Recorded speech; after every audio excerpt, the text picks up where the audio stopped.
Hello welcome to all friends. आज की इस वीडियो में हम टाइप्स ऑफ प्रोटीन मसल्स का अध्ययन करेंगे, यानी कि हमारी मसल्स में कौन कौन सी प्रोटीन पाई जाती है या फिर कितने प्रकार की प्रोटीन पाई जाती है। इससे पहले हमने मसल्स का अध्ययन किया था, जिसमें हमने ए बैंड, आई बैंड यानी कि डार्क बैंड, लाइट बैंड, इसके अलावा थिक और थिन फिलामेंट के बारे में अध्ययन किया था। ठीक है। आज हम पढ़ रहे हैं कि हमारी जो मसल्स होती है, मसल्स में कौन कौन सी प्रोटीन हमें देखने को मिलती है। बेसिकली हम बात करें जो मसल्स होती है, मसल्स में दो प्रोटीन देखने को मिलेगी। एक है कॉन्ट्रैक्टाइल प्रोटीन और दूसरी है रेगुलेटरी प्रोटीन। कॉन्ट्रैक्टाइल प्रोटीन की बात करें तो इसमें हमें एक्टिन और मायोसिन देखने को मिलेगी। एक्टिन और मायोसिन कॉन्ट्रैक्टाइल प्रोटीन में देखने को मिलेगी। ये क्या करती है? Myofibril and muscles cell will contact because of them, यानी कि उसमें कॉन्टैक्ट का कार्य करने का कार्य कौन करती है?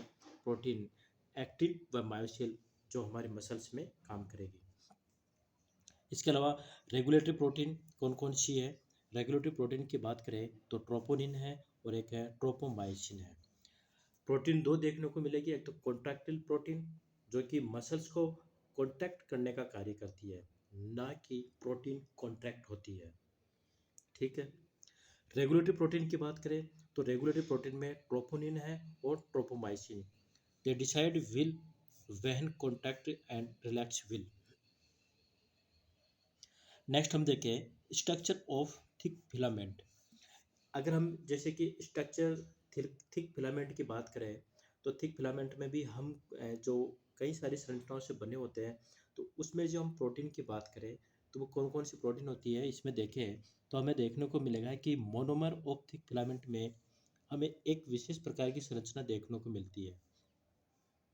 ये इस प्रकार की जो सर्पिलाकार संरचना होती है, यही कौन सी प्रोटीन होती है?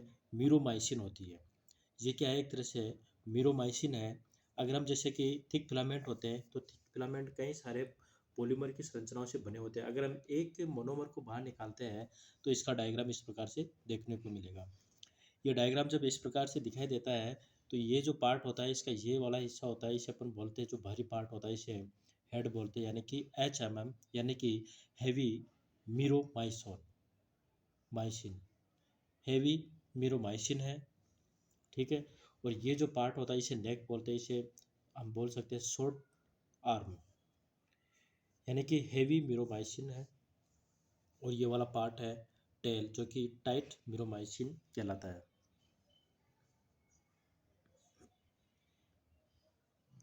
मीरोमाइसिन है। ठीक है। इस प्रकार इनकी अगर टेल को एक साथ मिलाते हैं तो ये इस प्रकार की संरचना में देखने को मिलती है। दोनों टेल को इस प्रकार के बहुत सारे मीरोमाइसिन एक सेल में पाए जाते हैं और एक प्रकार की संरचना तैयार करते हैं, जिसे अपन बोलते हैं एक myosin molecule. It content around 300 myosin, यानी कि एक जो मायोसिन होता है उसके चारों ओर लगभग 300 मायोसिन प्रोटीन की इस प्रकार की मोनोमर पाए जाते हैं। स्ट्रक्चर ऑफ थिन फिलामेंट, ये थिक फिलामेंट का था स्ट्रक्चर था, यानी कि हमने जो पढ़े थे तो थिक और थिन फिलामेंट थे, तो उसमें भी थिक फिलामेंट में ये डायग्राम था। थिक फिलामेंट में ये प्रोटीन आएगी काम में। और स्ट्रक्चर ऑफ थिन फिलामेंट की बात करें तो इसमें हमें तीन प्रोटीन देखने को मिलती है। एक तो कॉन्ट्रैक्टाइल प्रोटीन, एक तो होती है कॉन्ट्रैक्टिव प्रोटीन और दो होती है रेगुलेटरी प्रोटीन। एक कॉन्ट्रैक्टिव प्रोटीन में होगी अपने एक्टिन, और रेगुलेटरी प्रोटीन की बात करें तो ट्रोपोनिन व ट्रोपोमाइसिन है। फिर हम इसी में इसका मोनोमर निकाल के देखें, क्योंकि एक्टिन कई सारी संरचनाओं से बनी होती है, इसे पॉलीमर संरचना होती है। तो हम इसके मोनोमर की बात करें तो monomer of the thin filament, तो monomer of actin globular actin, यानी कि अगर हम जो कॉन्ट्रैक्टाइल प्रोटीन होती है, जो कि एक्टिन प्रोटीन होती है, इसके अगर मोनोमर की संरचना की बात करें तो इसमें कौन सी प्रोटीन आती है, कौन सी एक्टिन होती है? जी एक्टिन, यानी कि अगर हम एक जी एक्टिन को डायग्राम से दर्शाए तो ये जी एक्टिन होता है। इस प्रकार की संरचना बनी होती है जो जी एक्टिन कहलाती है। जी एक्टिन एक लंबी श्रृंखला होती है, जिसे अपन क्या बोल सकते हैं, इसे एफ एक्टिन कह सकते हैं। हम ये क्या पढ़ रहे हैं? Structure of thin filament. Thin filament में प्रोटीन की बात करें तो 3 प्रोटीन देखने को मिलेगी, एक कॉन्ट्रैक्टिल प्रोटीन, 2 रेगुलेटरी प्रोटीन। ठीक है।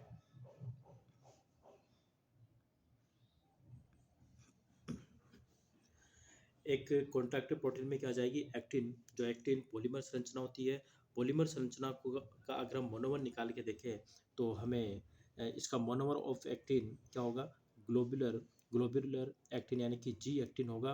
और जी एक्टिन ये देखो स्ट्रक्चर ऑफ फिलामेंट में, थिन फिलामेंट में कॉन्ट्रैक्टिल प्रोटीन और रेगुलेटरी प्रोटीन दो होती है। ये एक्टिन है, इसमें ट्रोपोनिन और ट्रोपोमाइसिन है।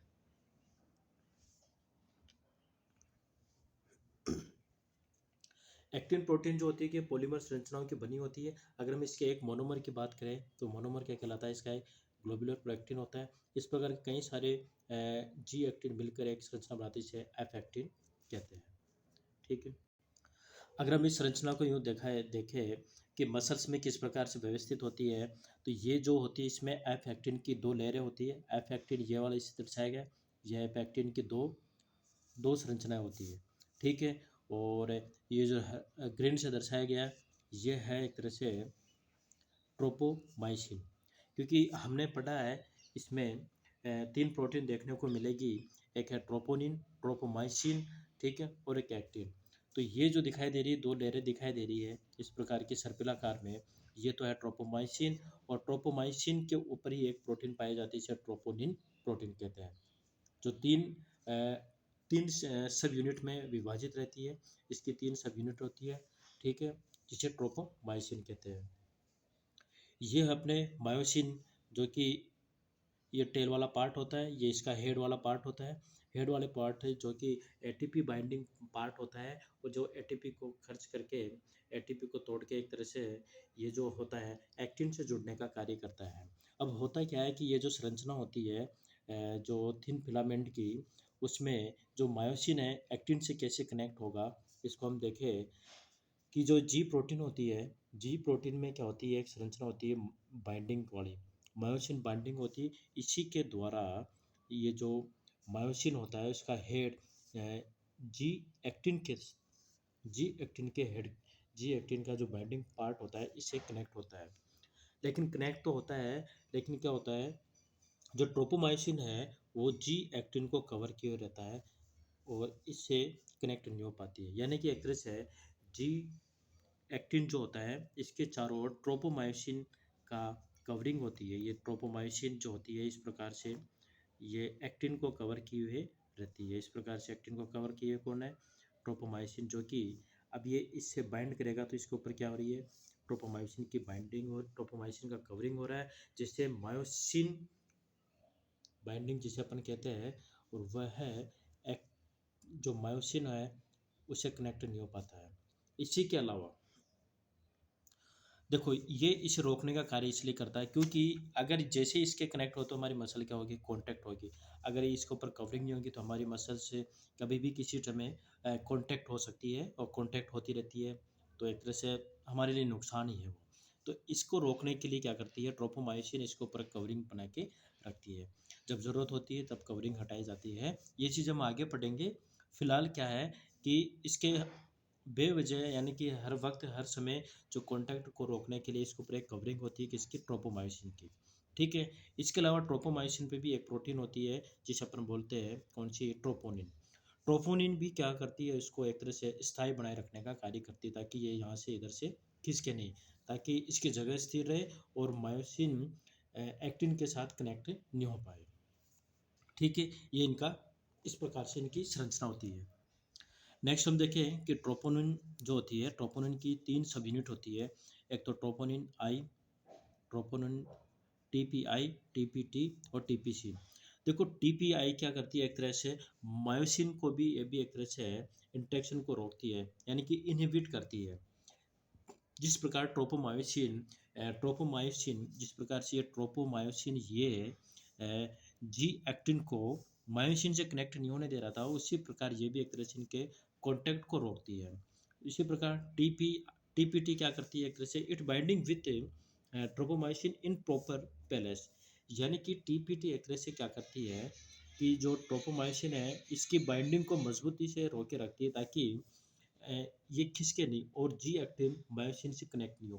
कहने का मतलब यह है कि ट्रोपोमायोसिन और ट्रोपोनिन आई और ट्रोपोनिन टी एक तरह से इनको रोकने का कार्य करती है ताकि मायोसिन एक्टिन के साथ कनेक्ट नहीं हो, और कनेक्ट होगी तो मसल कांटेक्ट होगी। इसलिए इनके हमेशा के कॉन्ट्रैक्शन को रोकने के लिए ट्रोपोमायोसिन और ट्रोपोनिन मायोसिन को जी एक्टिन से रोक कनेक्ट होने के लिए रोकते हैं। टीपीसी इट बाइंडिंग कैल्शियम, यानी कि जो हमारे कॉन्टैक्ट होगा, जो रिलैक्स होगा मसल्स का, उसमें जो कैल्शियम वो कहाँ से आ रहा है, कहाँ जा रहा है, ये उन सब का बाइंडिंग चीज़ क्या है, टीपीसी, यानी कि इट बाइंडिंग कैल्शियम क्या है, टीपीसी। हमने नोट्स में यहाँ तक पढ़ लिया था कि प्रत्येक मायोतंतु यानी कि जो मायोफाइब्रिल का निर्माण अनेकों मोटे मायोसिन मायोतंतु व अनेक पतले एक्टिन मायोतंतु। कहने का मतलब हम जब थिक फिलामेंट और थिन फिलामेंट की बात कर रहे हैं तो थिक फिलामेंट तो जो कि एक तरह से मोटे मायोसिन तंतुओं का निर्माण से हो रहा है, और थिन का निर्माण हो रहा है एक्टिन मायोतंतु जो कि एक्टिन मायोफिलामेंट मिलकर करते हैं। मायोतंतु में मोटे व पतले मायोतंतुओं की एक विशेष व्यवस्था के कारण ही पेशी सतह पर गहरी व हल्की रेखाएं नजर आती है। ये हमने पिछले वीडियो में देखा था कि जो मायोतंतुओं पर एक विशेष व्यवस्था होती है, हल्की, गहरी और यानी कि पतले व मोटे की एक संरचना होती है, नजर आती है। इससे पहले हमने जो डायग्राम दर्शाया था जिसमें पिछले वीडियो में वो अच्छे से दर्शा रखा है, उसमें हम समझ सकते हैं। ये एक तरह से इनको हम समझ सकते हैं कि ये मोटे तंतु है और ये पतले तंतु है। ये जेड लाइन है, ये जेड लाइन, ये जेड लाइन, यानी कि एक सार्कोमियर है, जेड लाइन एक सार्कोमियर है जिसमें ये पतले तंतु जो कि मायोतंतु है, एक्टिन है, और ये भी एक्टिन है, और ये जो दिखाई दे रही है बीच में आपको मोटे तंतु मायोसिन मायोतंतु। ठीक है, ठीक है। और ये जो है एक लाइन है जिसे अपन एम कहते हैं, और यहाँ से लेके यहाँ तक का ए बैंड हो गया, और ये वाला पार्ट हो गया आई पार्ट। ठीक है, ए बैंड और आई बैंड हो गया। हमारे पिछले वीडियो में अच्छे से डायग्राम दर्शा रखा है, इसमें क्लियर दिख नहीं रहा। देखिए पेशी संकुचन की जो इकाई होती है सार्कोमियर है।